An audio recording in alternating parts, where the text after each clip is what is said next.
March 1945. Western Germany.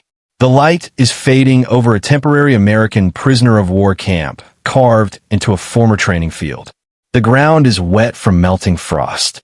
Wire fences cut clean lines across the landscape, but inside them, movement is minimal. No shouting, no whistles, no urgency. A group of Axis women prisoners, mostly German auxiliaries, some still wearing remnants of issued uniforms, return from work detail in quiet lines. Their boots crunch softly on gravel. Faces are tired, guarded, expectant.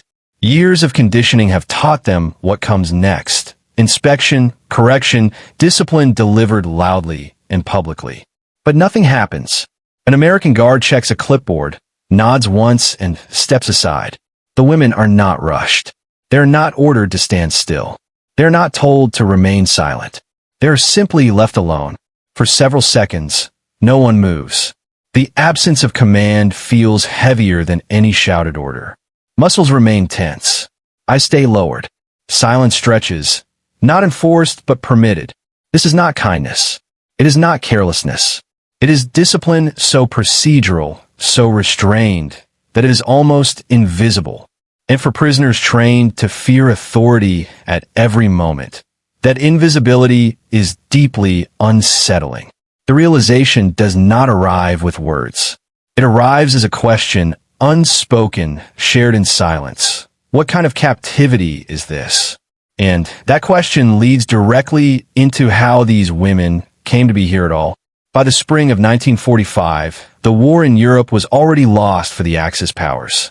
German military resistance still existed on paper, but in practice it had fractured into isolated pockets, retreating columns, and improvised defenses.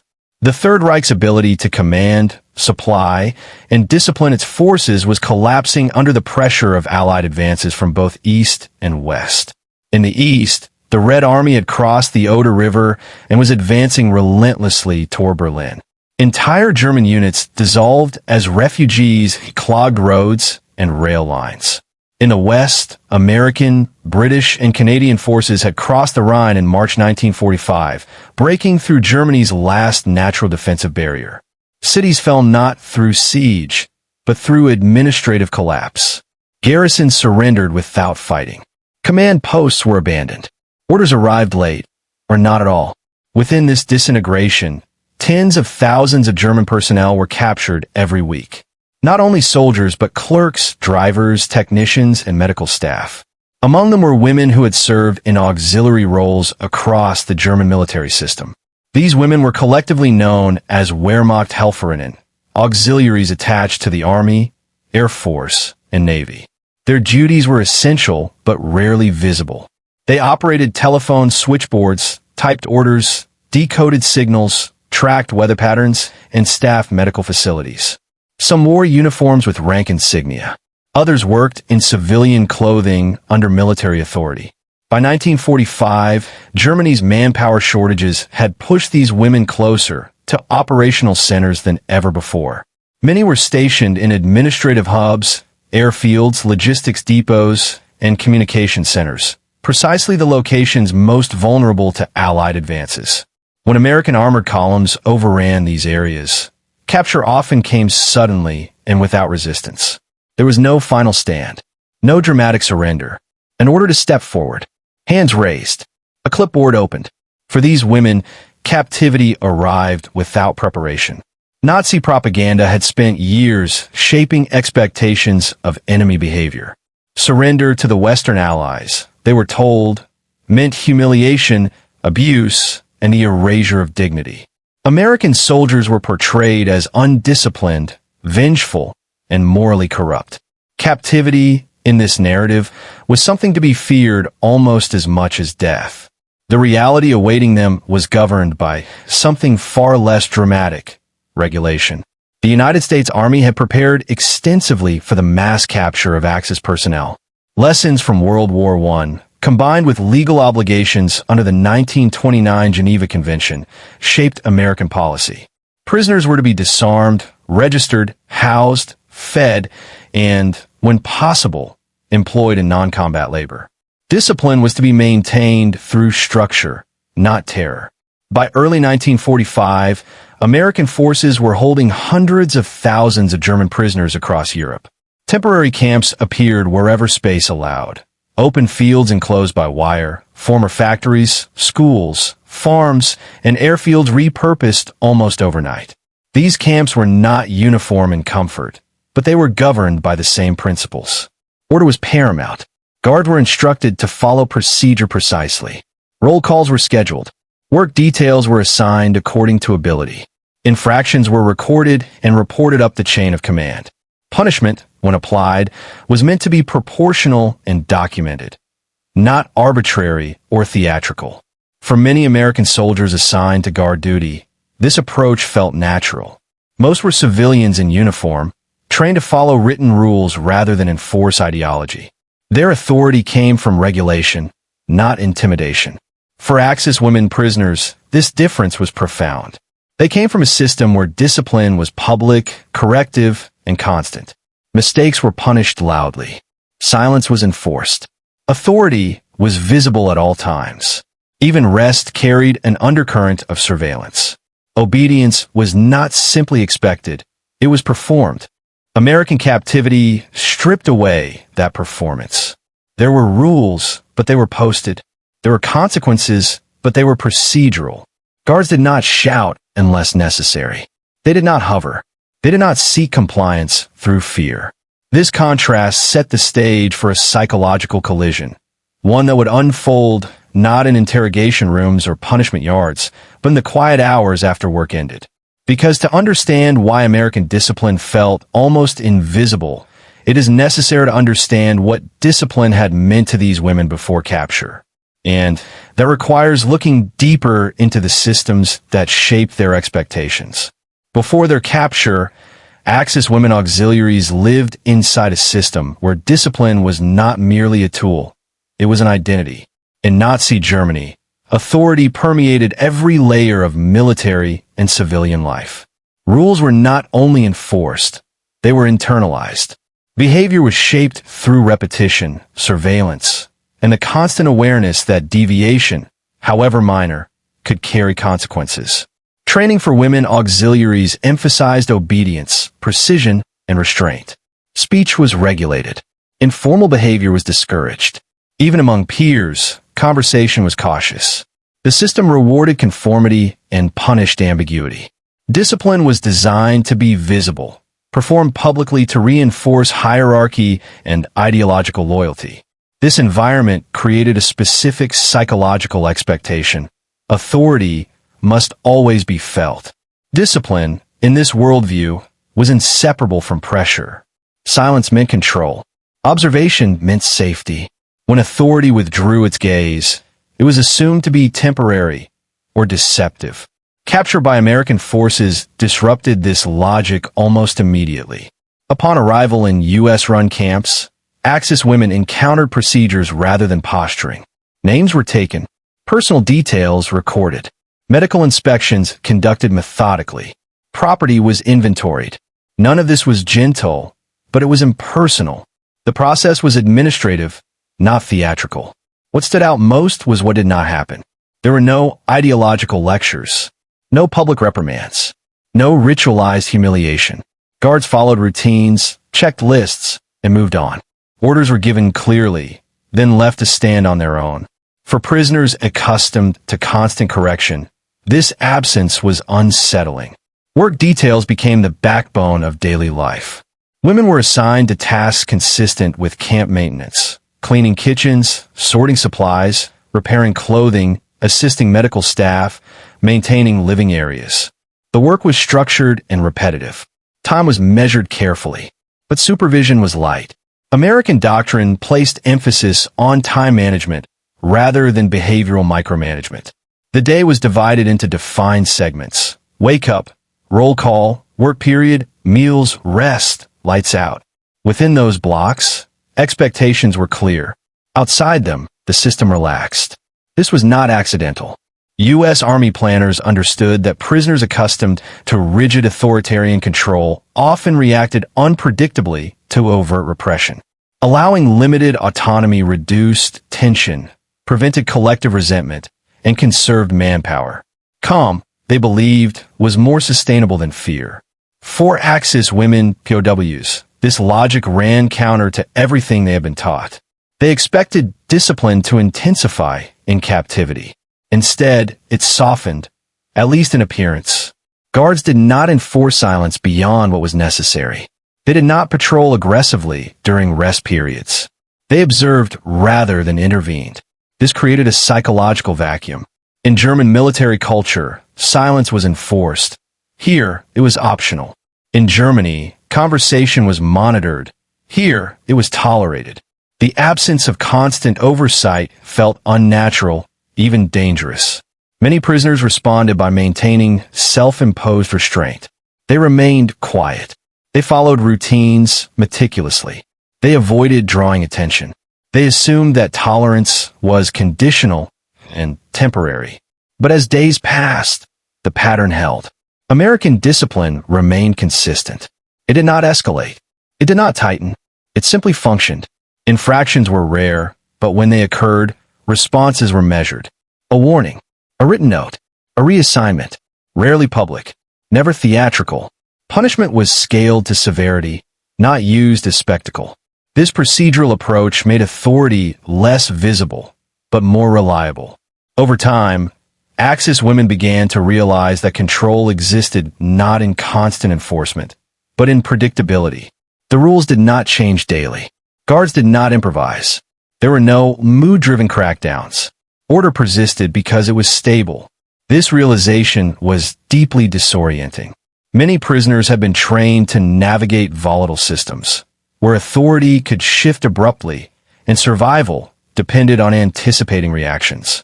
In American camps, there was little to anticipate. Behavior produced consistent outcomes. Discipline, once omnipresent, now felt almost invisible.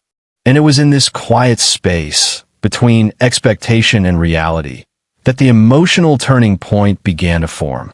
Because when discipline no longer announced itself through fear, it forced prisoners to confront a new question: what remains of authority when intimidation disappears? The answer would emerge not in conflict, but in calm. It would reshape how captivity was endured.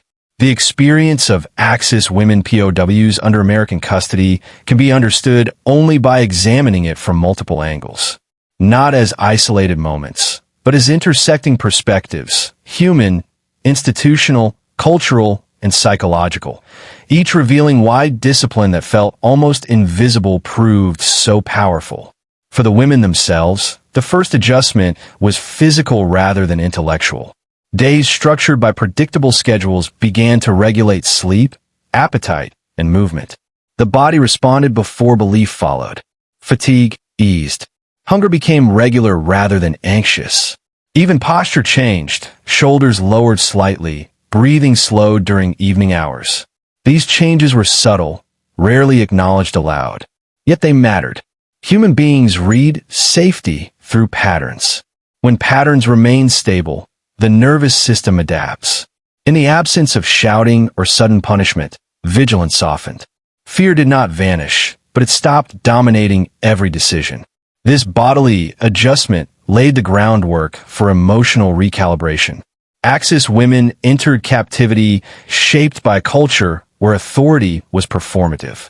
Power was reinforced through visibility, commands, inspections, reprimands, displays of rank. Discipline was meant to be felt at all times. American military culture operated differently. Authority was embedded in systems rather than personalities. The uniform mattered, but the checklist mattered more. Compliance was achieved through clarity, not intimidation. To Axis prisoners, this felt paradoxical. Authority that did not constantly assert itself seemed weak or deceptive. Yet over time, the absence of performative dominance made American control feel more consistent than what they had known. The culture shock did not come from kindness. It came from restraint. From the American perspective, POW camps were logistical challenges. Housing, feeding, guarding, and employing thousands of prisoners required efficiency above all else. Emotional displays of dominance were inefficient. They provoked resistance, required more guards, and increased medical incidents. American discipline was designed to be boring. Paperwork replaced spectacle. Written rules replaced shouted orders. Documentation replaced improvisation. Authority flowed through procedure, not temperament. For Axis women accustomed to ideological enforcement, this was unsettling. The system did not react emotionally. It did not respond to fear or deference. It simply processed behavior. In such an environment, discipline became ambient rather than oppressive, present but rarely intrusive. Fear is adaptive when danger is unpredictable. In American camps, danger was predictable and limited. Rules were posted. Boundaries were clear. Consequences were proportional. This clarity diminished fear's utility.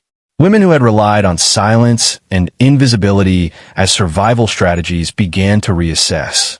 If speaking quietly produced no punishment, then silence was no longer protective. It was optional. This shift did not happen suddenly. It unfolded through repetition. Each uneventful evening reinforced the lesson. Restraint was policy, not deception. Psychologically, this forced a reevaluation of learned behavior. Fear-based obedience began to feel unnecessary and exhausting. Axis women occupied a unique position within POW systems. They were not combatants, yet they were military personnel.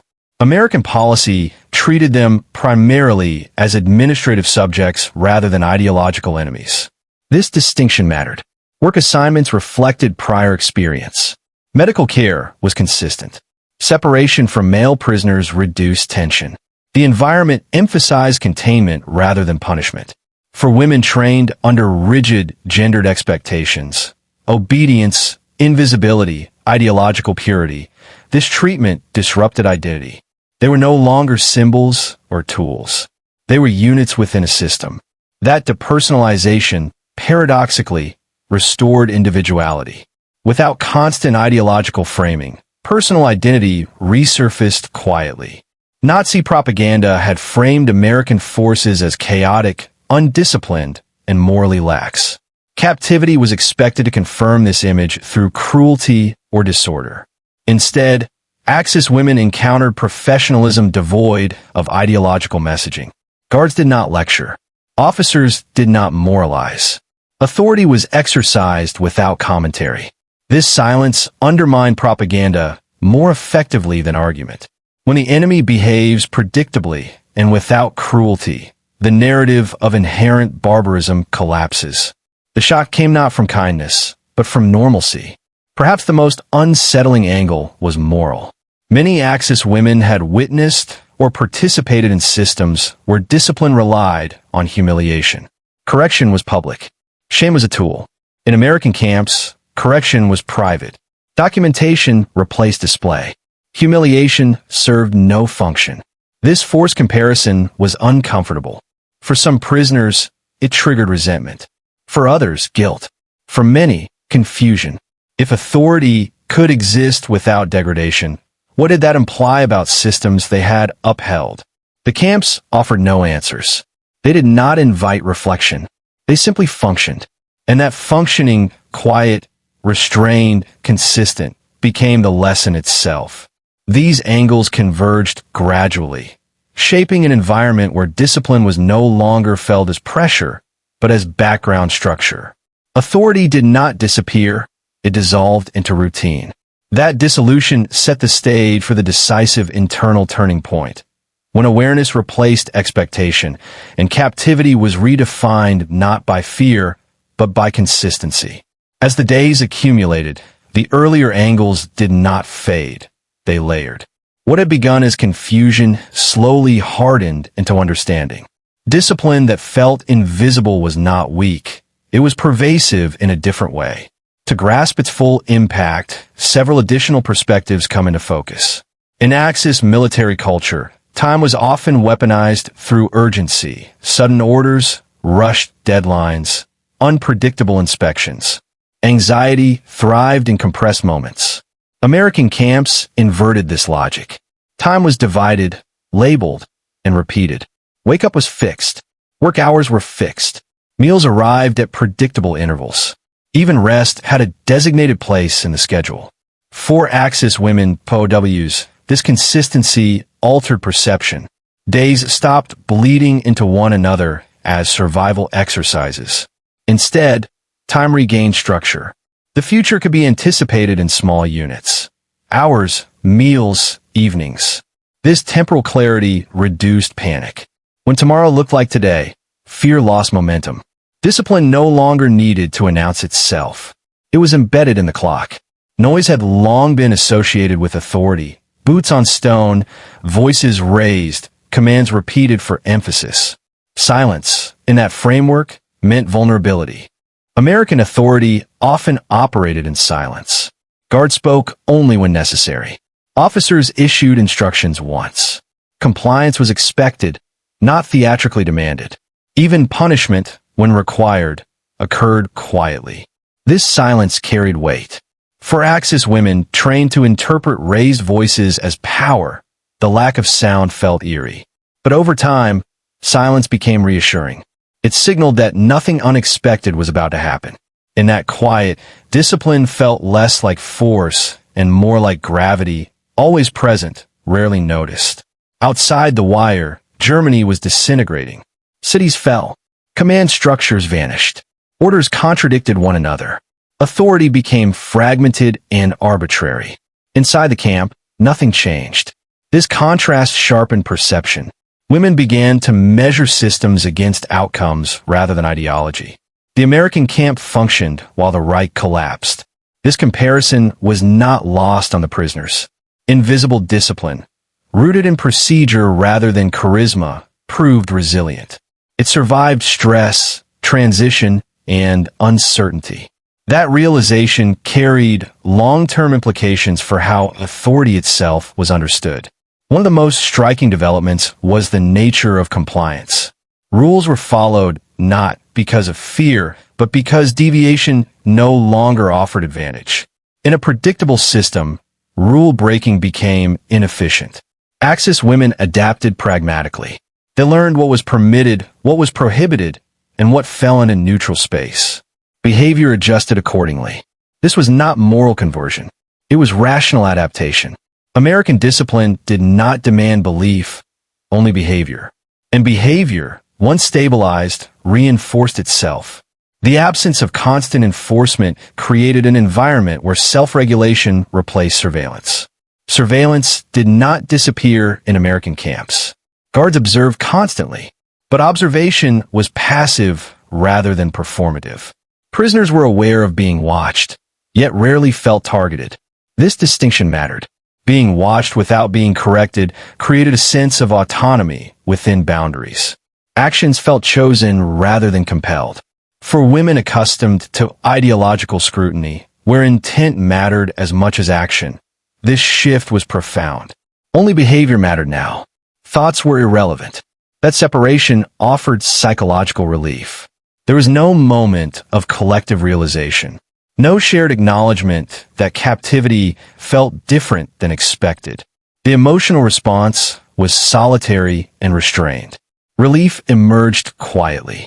Some women described a sense of emotional numbness lifting. Others noted exhaustion after months of constant vigilance. Tears appeared privately, without clear cause. These reactions were not dramatic. They were physiological. The nervous system, once braced for punishment, began to release tension. This release was disorienting. Safety, when unfamiliar, can feel like loss. Invisible discipline had created space, but space required adjustment. Perhaps the deepest angle was philosophical.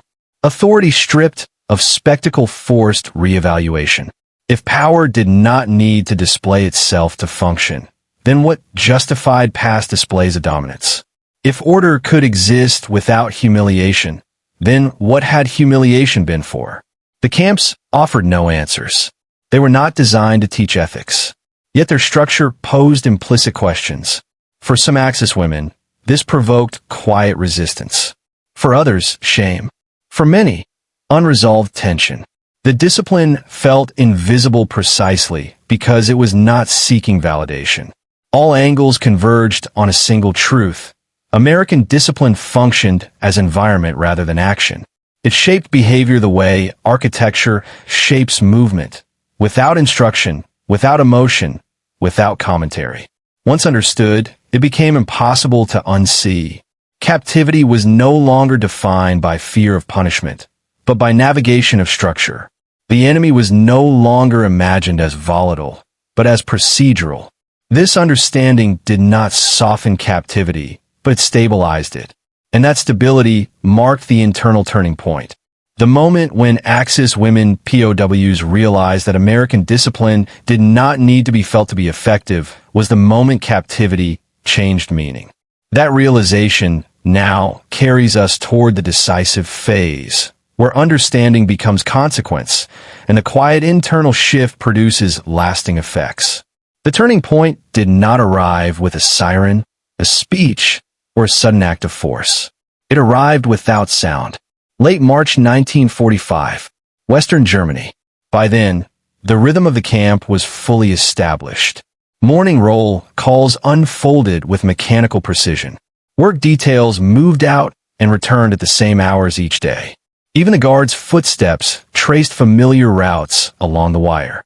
Nothing unusual happened. And that was precisely the point. For Axis women POWs, the absence of escalation became impossible to ignore. Days passed without punishment. Evenings passed without intrusion. Weeks accumulated without ideological correction or emotional pressure. This continuity forced recognition. The women began to understand that what they were experiencing was not temporary restraint or situational leniency. It was a system functioning exactly as intended. American discipline was not easing. It was revealing itself. The decisive realization emerged during the hours after work, the same quiet window that had first unsettled them. When conversations were allowed to continue without interruption, when guards remained present but inactive, when silence was not enforced yet order held, a threshold was crossed. This was no longer uncertainty. It was confirmation. The enemy was not waiting to punish them later. Authority was not gathering force. This was the force. For women trained in environments where discipline relied on immediacy and spectacle, this was profoundly destabilizing. Power without demonstration challenged their entire framework of control. And once recognized, it could not be unseen. Behavior began to change subtly but consistently. Movements grew less rigid. Gestures became economical rather than defensive. Prisoners stopped bracing for correction that never came. These shifts were small, but they accumulated.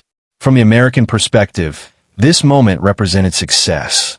Internal reports from U.S. Army camp administrators noted a measurable decline in disciplinary interventions during evening hours. Guards recorded fewer verbal warnings. Medical staff observed lower instances of stress-related complaints. But these observations were secondary. The true climax was internal. Axis women POWs crossed a psychological boundary. They stopped defining captivity by fear and began defining it by structure. That shift altered every interaction. Rules were no longer experienced as threats, but as fixed reference points. Boundaries clarified behavior. Predictability replaced vigilance. This was not trust. It was orientation. Once oriented, the prisoners no longer wasted emotional energy anticipating chaos. The system became legible, and legible systems are easier to endure. This realization unfolded unevenly. Some women reached it quickly. Others resisted it, convinced that calm concealed danger. But even resistance required acknowledgement. Denial became harder to sustain as days repeated themselves without deviation. The climax did not demand belief. It demanded recognition, and recognition carried consequences. Conversations after work grew slightly longer. Groups formed naturally and dissolved without instruction. The rhythm of evenings stabilized into something resembling civilian routine. Rest, quiet talk, preparation for sleep. None of this violated camp rules.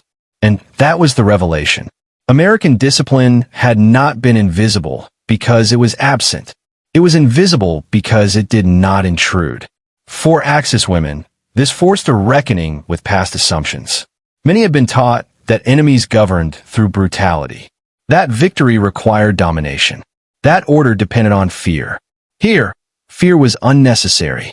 The psychological effect was disarming. Some women later described this phase as disorientation rather than relief. Others recalled sudden fatigue, as if months of sustained alertness were releasing all at once.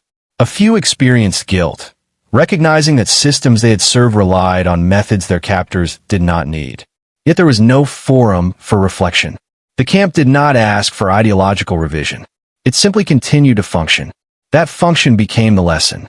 The climax, then, was not marked by conflict. It was marked by clarity. Authority had revealed its shape.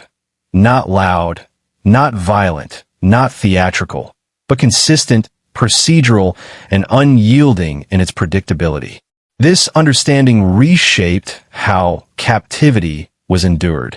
And once that shift occurred, the final stage of transformation could begin, not through realization alone, but through the consequences that followed when the war itself drew closer to its end. The decisive moment had passed quietly. What remained was to observe what happens after fear dissolves and structure remains. As April 1945 approached, the clarity reached during those quiet evenings began to interact with a second force, external reality. The war was ending. News arrived indirectly, through guarded conversations between American personnel, through changes in supply flow, through the distant but unmistakable sound of artillery moving eastward rather than west. No announcements were made to the prisoners. None were required. The Axis women sensed it. The camp's discipline did not tighten. It did not loosen. It remained unchanged. This consistency, maintained even as victory approached, completed the psychological reversal. If restraint had been temporary, this would have been the moment for excess. If authority relied on dominance, triumph would have demanded display. Instead, nothing changed. For many prisoners, this was the most destabilizing realization of all. The system did not react to victory. It did not celebrate. It did not humiliate. American discipline did not escalate because it had never been reactive. It was procedural.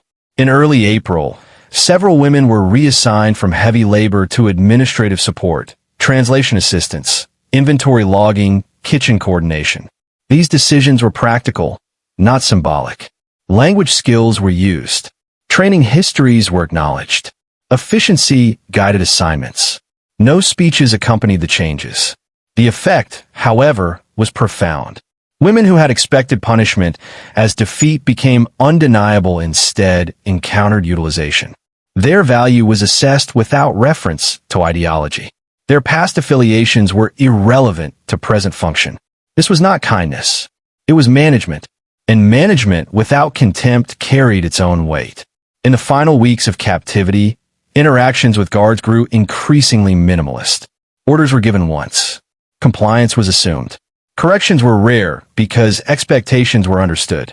The climax matured into a sustained state rather than a single moment. One of the most striking features of this phase was what never occurred. There were no retaliatory gestures, no collective reprimands, no emotional responses to rumors of Allied advances or Axis collapse. Even as camps elsewhere experienced instability, overcrowding, logistical strain, emotional volatility, this system held. The prisoners began to internalize the structure. Self-regulation emerged. Conflicts between inmates declined. Informal norms formed around noise, cleanliness, and shared space. The discipline had transferred. This was the final turning point. Authority no longer needed enforcement because it had become embedded. The women did not admire their captors. They did not ally with them, but they adapted to the environment with a depth that surprised even themselves. As surrender approached, uncertainty returned, not about safety, but about identity. What awaited them after release? How would societies reshaped by defeat receive them? What systems would replace the one that had just proven so effective? These questions had no answers, but the camp had already done its work. American discipline had demonstrated that power could exist without spectacle, that control could operate without fear, and that predictability could stabilize even enemy populations. This realization was irreversible. When Germany formally surrendered in May 1945, the announcement reached the camp as a simple administrative update. Procedures changed. Processing schedules were prepared. Release planning began. The reaction among the women was subdued. Not because the moment lacked significance, but because emotional extremes no longer defined their experience. The climax had passed weeks earlier. What followed was transition. The women had been stunned not by brutality, nor by mercy, but by the absence of both. Discipline that neither threatened nor persuaded, only functioned. And that model would linger long after the wire came down. The war had reshaped nations through force. But here, in this enclosed space, it had revealed another dimension of victory, one that operated silently, left no ruins, and altered understanding rather than terrain. The turning point was complete. What remained was its aftermath. In the weeks following Germany's surrender, the camp entered its final operational phase. The war was over, but procedure remained. This continuity was deliberate. American military policy did not treat the end of hostilities as an emotional endpoint. It treated it as a logistical one.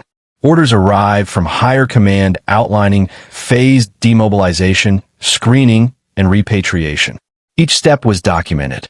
Each step followed the same structure that had governed the camp since its formation. For the Axis women prisoners, this period brought neither celebration nor despair, only transition.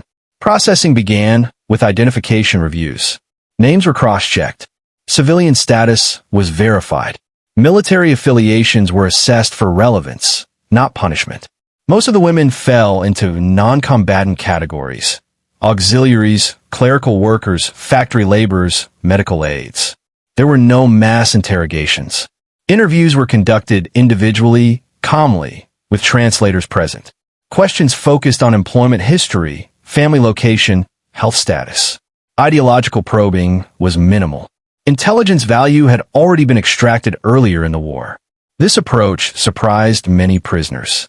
They had anticipated scrutiny, suspicion, or prolonged detention. Instead, they encountered administration. Medical evaluations followed. Nutrition levels were measured. Long-term conditions were recorded. Women who had suffered exhaustion or minor injuries during wartime labor received treatment before release planning. Again, no commentary accompanied these actions. The Americans did not frame care as generosity.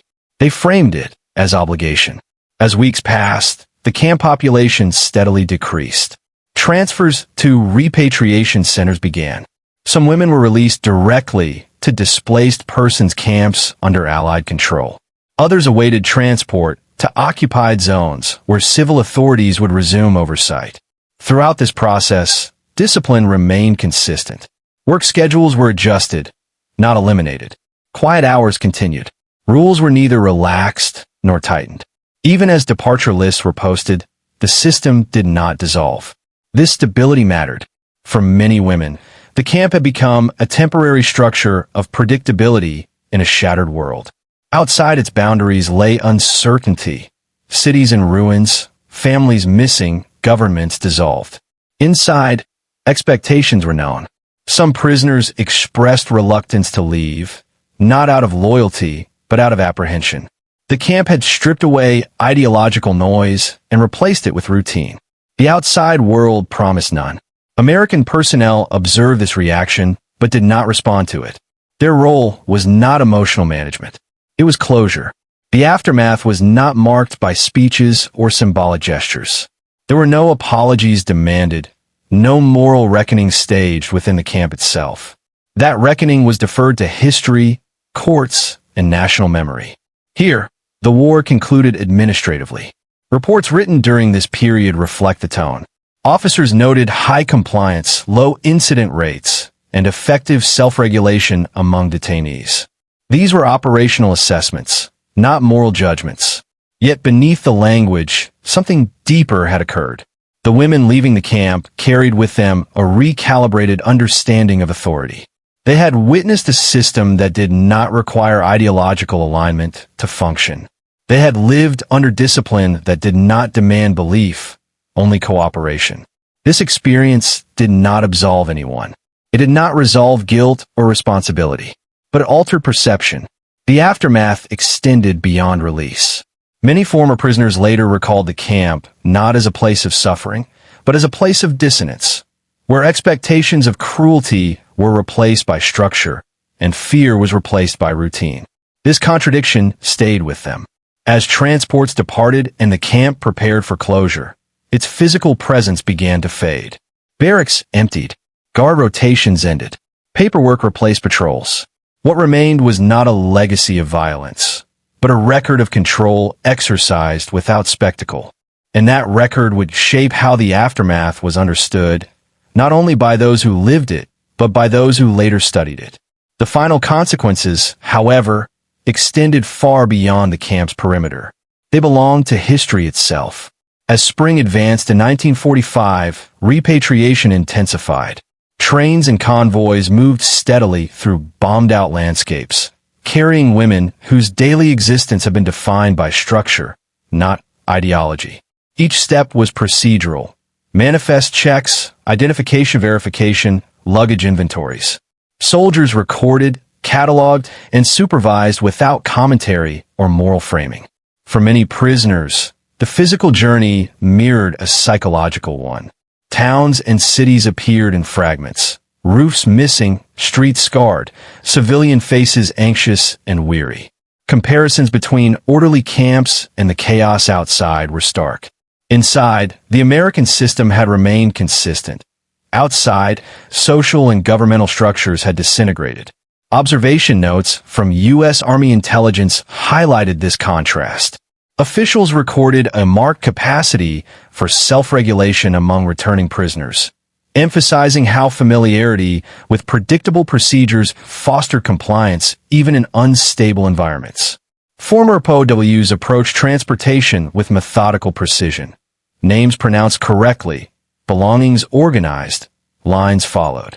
No agitation, no panic, no hasty decisions. This composure reflected a broader psychological shift. Years of wartime indoctrination had taught these women that authority equated to fear. Yet months of measured discipline had demonstrated otherwise. Their actions suggested an internalized understanding. Structure did not require cruelty. Obedience did not require terror. Personal items, letters, photographs, religious symbols were returned systematically. In many cases, the recovery of possessions elicited subdued but profound reactions. A quiet tear wiped away, a silent nod of acknowledgement, or whispered conversation with a neighbor. The emotional weight was private, intimate, and deliberate. Here, the significance of American discipline revealed itself, not through dramatic gestures, but through preserved human dignity. Camp records describe these final days as calm, yet meticulous, a phrase that belied its psychological significance. No mass displays of relief occurred. No spontaneous celebration disrupted procedure. Women adjusted to each step, demonstrating restraint and attention to rules, a continuation of behavioral patterns learned during captivity. This aftermath extended beyond immediate logistics. Upon return to their communities, many women applied lessons from camp routines. Tasks were completed with deliberate care. Decisions were weighed, checked, and cross-referenced. Communication shifted from reflexive compliance to reasoned engagement. Military historians later identified these behavioral patterns as evidence of enduring cognitive adaptation induced by structured authority, discipline experienced without fear. The broader social implications were equally profound. Repatriated women, particularly former officers, became case studies in the post-war occupation.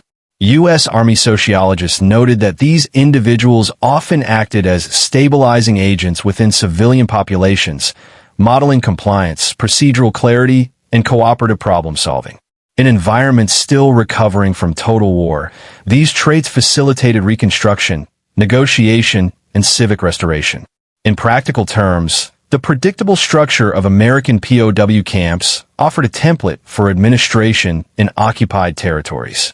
Clear rules, consistent enforcement, and impartial authority generated compliance equal to or exceeding that achieved through coercion. Observers concluded that morality and operational efficiency could coexist, enhancing both control and trust. By late May 1945, nearly all women had been repatriated. Temporary camps were dismantled, equipment returned or redistributed, guards rotated out, documentation archived. Yet the invisible legacy persisted. Lessons in authority, stability, and ethical governance embedded in human behavior rather than in walls or fences. The war had ended physically, but psychologically, the imprint remained. The Axis women officers who endured American captivity carried home a subtle, yet transformative understanding that authority need not intimidate to achieve order, that consistency could replace fear, and that predictable systems could instill cooperation where coercion had once reigned.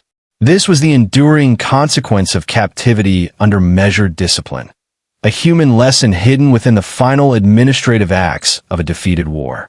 It reshaped interactions, informed reconstruction, and left traces on post-war society that would resonate for years to come. The story now turns toward reflection, drawing calm conclusions from these transformative experiences. The story of Axis women POWs under American custody is a quiet testament to the power of measured authority. In a world accustomed to obedience through fear, these camps revealed an alternative, discipline exercised with clarity, consistency, and impartiality. There were no grand gestures, no public punishments, no displays of domination intended to terrify. Yet the psychological and social impact was profound. Within the structured routines of daily life, roll calls, labor assignments, medical checks, and evening procedures, the women learned that compliance could coexist with dignity. Obedience was no longer reflexive. It became deliberate, reasoned, and conscious.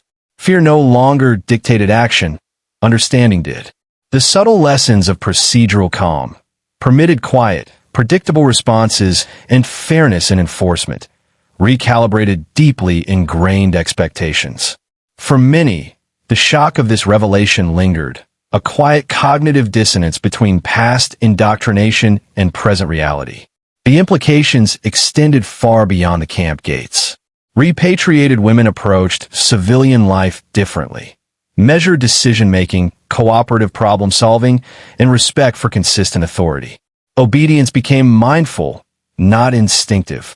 Hierarchical rigidity, once synonymous with power, was replaced by adherence grounded in trust and comprehension. Post-war accounts show how these experiences influenced not only individual behavior, but also social interactions, civic responsibility, and professional engagement. For historians, military planners, and psychologists, these camps provide a study in governance, discipline, and human behavior. They demonstrate that authority does not require intimidation to be effective, and that ethical administration can achieve compliance, stability, and long-term trust. The lessons observed in 1945 informed post-war reconstruction policies, occupation strategies, and approaches to civilian administration in fractured societies. Ultimately, the quiet drama within these camps reminds us that some of history's most transformative battles are not fought with weapons, but with principles. Discipline exercised with humanity, patience, and ethical consistency reshapes behavior, influences societies, and leaves enduring imprints on human understanding. The Axis Women POWs experience stands as a testament to the subtle, enduring power of structured authority, a lesson in leadership, morality, and resilience that echoes far beyond the barbed wire of World War II.